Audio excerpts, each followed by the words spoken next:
নমস্কার। দা cyber cafe and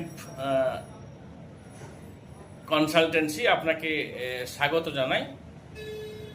আজকে মূলত যে বিষয় নিয়ে আমি আলোচনা করব সেটা হচ্ছে ট্রেড লাইসেন্স। ট্রেড লাইসেন্সের বিভিন্ন সমস্যা, যেগুলো আপনি ব্যবসা পরিচালনার ক্ষেত্রে সম্মুখীন হচ্ছেন, সেই সমস্যা সমাধান কী করে হবে, সেই ব্যাপার নিয়ে আমি বা সেই বিষয়বস্তু নিয়ে আজকে আলোচনা করব। আমার এই চ্যানেলটিকে আপনারা সাবস্ক্রাইব করবেন, লাইক দেবেন, কমেন্ট করবেন, বেশি বেশি করে শেয়ার করবেন, যাতে আপনাদের মাধ্যমে ছড়িয়ে পড়ে। ট্রেড লাইসেন্স, প্রথমে ট্রেড লাইসেন্সের একটা ছবি দেখাই আপনাদের। আপনারা এই ছবিটা দেখুন। এই ট্রেড লাইসেন্সের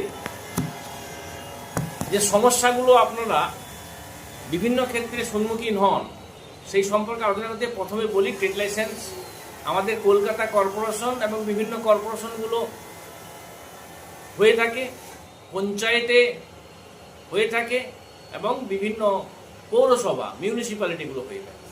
আমাদের ব্যবসা পরিচালনার ক্ষেত্রে প্রথম যে ডকুমেন্টসটি দরকার হয় সেটা মূলত হচ্ছে ট্রেড লাইসেন্স। সেই ট্রেড লাইসেন্সের সম্পর্কে যে সমস্যাগুলো আপনারা সম্মুখীন হন সেইগুলো আজকে আলোচনা করব।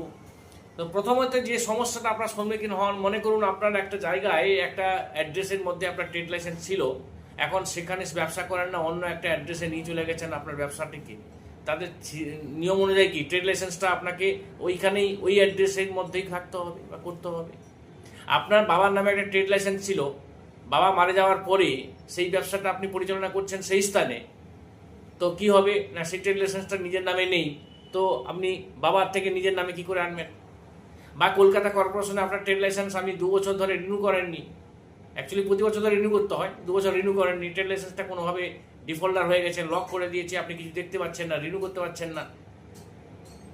সেক্ষেত্রে আপনি আমাদের নিচে দেওয়া এই ফোন নাম্বারে যোগাযোগ করুন, আমরা আপনাকে গাইড করে দেবো।